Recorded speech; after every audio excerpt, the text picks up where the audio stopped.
We lost the lead.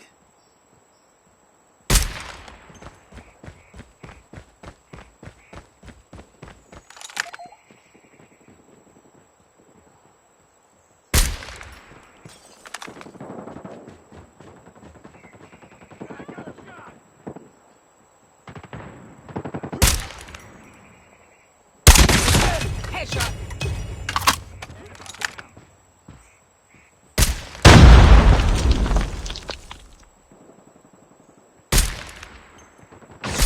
Target down.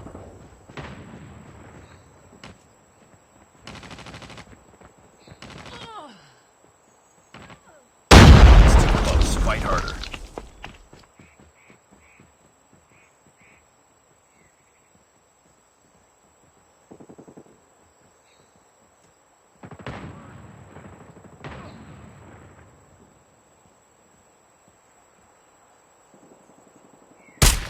Flash out.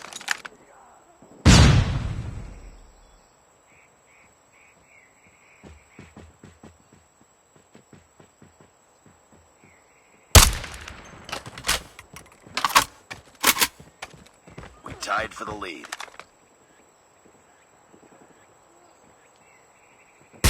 It's too close. Fight harder. Counter UAV is up. Good work. Friendly hunter-killer drone deployed. We tied for the lead. Sniper. We've taken the lead.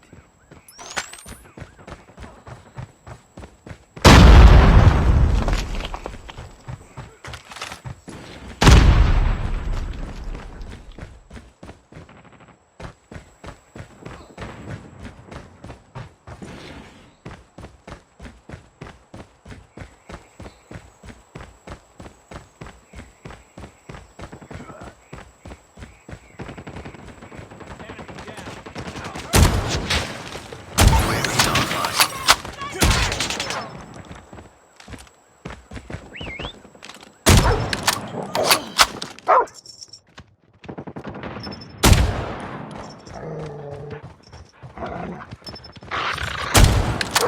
Tango down.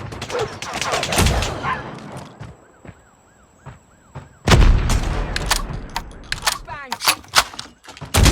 Counter UAV up. They're blind. Hunter-killer drone deployed.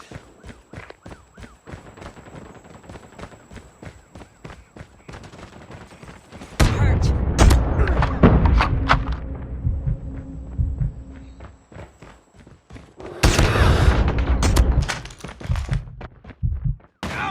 Tango down. Objective almost complete. Keep it up. Cover me.